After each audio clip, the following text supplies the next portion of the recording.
Сәлем, 3-ші сынып оқушылары. Бүгін біз 2-ші тоқсандағы buildings, яғни 4-ші жаңа тарауды өтетін боламыз.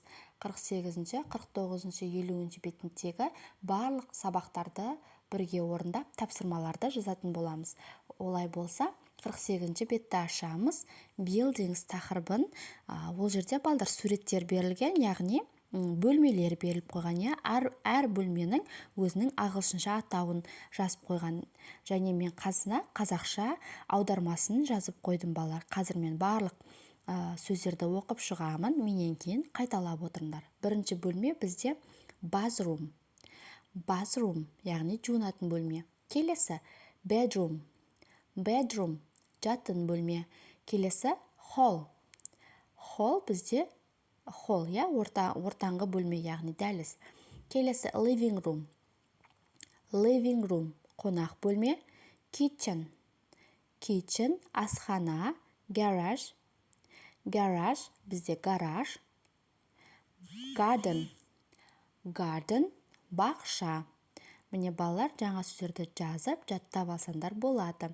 Енді келесі бізде 49-ші бетті ашамыз балалар. 49-ші бетте тапсырмалар берілген four walls тақырыбында. Бірінші тапсырмаға қараймыз.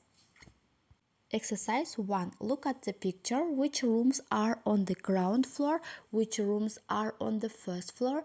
Which rooms are on the second floor? Балалар, жаңағы 48-ші беттегі суретке қарап отырып, қай бөлмелер қай қабатта орналасқанын жазу керекпіз. Яғни ground floor деген ең төменгі астыңғы қабатта қандай бөлмелер орналасқан. Kitchen, garage, first floor бірінші қабатта қандай бөлмелер орналасқан. Hall, living room, және second floor екінші қабатта қандай бөлмелер орналасқан. Bathroom, bedroom. Міне осылай бірінші тапсырманы жазып аламыз. Next exercise 2. Look at the picture of the Browns house much say. Екінші тапсырмада балалар Браунстардың үйіне қарап, жаңағы суретке қарап отырып, сәйкестендіріп, жазып, оқуымыз керек. Мысалға, біріншісінде бізге бөлмелер беріп қойыпты. Бізге bathroom, garden, living room, hall, garage, bedroom, kitchen. Енді мына заттар қай бөлмеде орналасқан? Бірінші бізде бір болады. Car, ол бізде гаражда орналасқан. Екі бізде F болады. Lamp, ол бізде қай бөлмеде орналасқан? F бізде bedroomда орналасқан. Келесі tree, ол бізде gardenда орналасқан.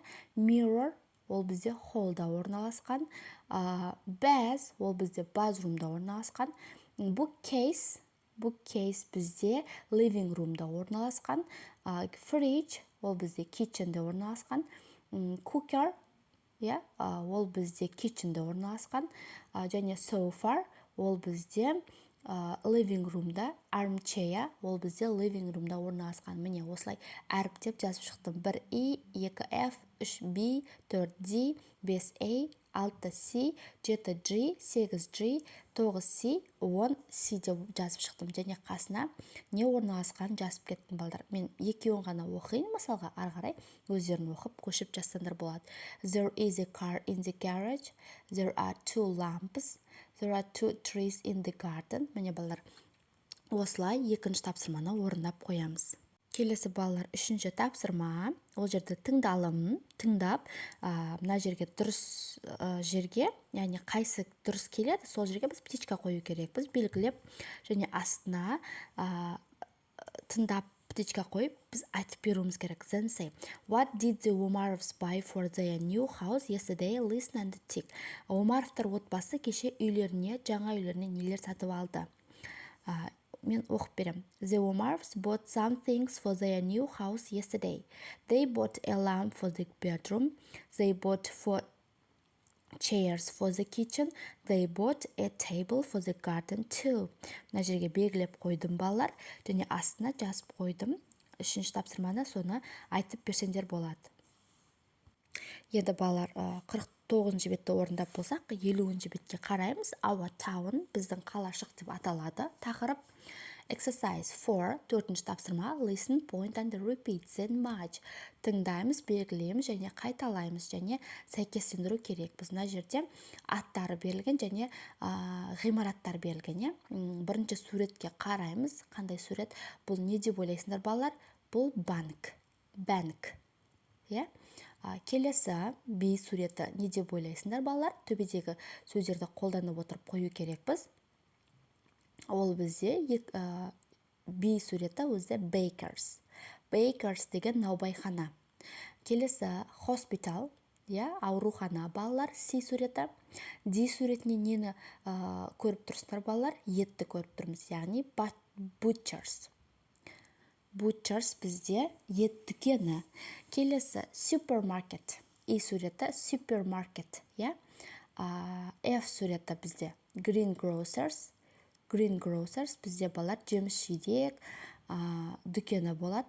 G суреті post office бізде почта, және H суреті sweet shop тәттілер дүкені, балалар.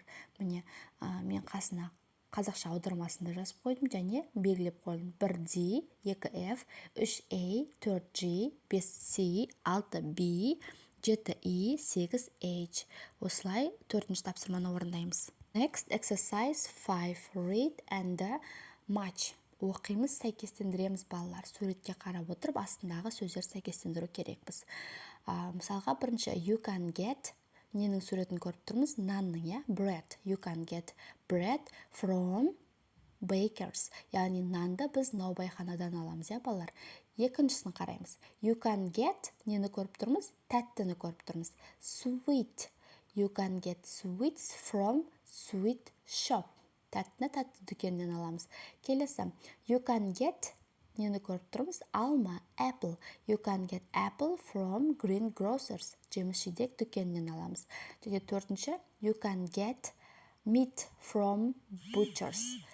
Келесі етті біз ет дүкенінен аламыз. Міне осылай B, C, D, A деп белгілеп қоямыз.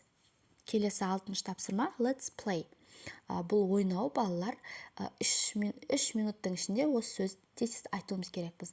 Мен қазір жобасын жазып қоямын. Бұны өзгертіп те классымызда, сыныбымызда өзгертіп те ойнай береміз. Мысалға, біріншісі. Two shops that start with the letter B. 2 Б әрпінен басталатын дүкендерді ата дейді. 3 минутта тез айтуымыз керек. Bank butchers. Келесі. Two things you can buy at the supermarket. Супермаркеттен сатып алатын 2 нәрсе. Cheese milk. Келесі. Two shops that are near your house. Үйіңе жақын 2 магазин. Bakers, post office десек болады. Мен мысалға өзімдікін жаздым. Төртіншісі. The name of the place you go to birthday cake. Туған күніңде, туған күн сатып алуға қай магазинге барасың? Sweet shop, тәттілер магазиніне, дүкеніне. Бесіншісі, the name of the place you go to when you are not feeling very well. Өзіңді жақсы сезінбеген кезде қай жерге барасың дейді? Hospital, яғни ауруханаға деп жаздым. Міне балалар, осылай 6-шы тапсырманы жазып ойнасандар болады. Осымен сабағымыз аяқталды. Сұрақтар болса, түсініксіз болса, балалар комментарияға жазып кетеміз. Каналға тіркеліп, лайк басуды ұмытпаймыз. Сау болыңдар.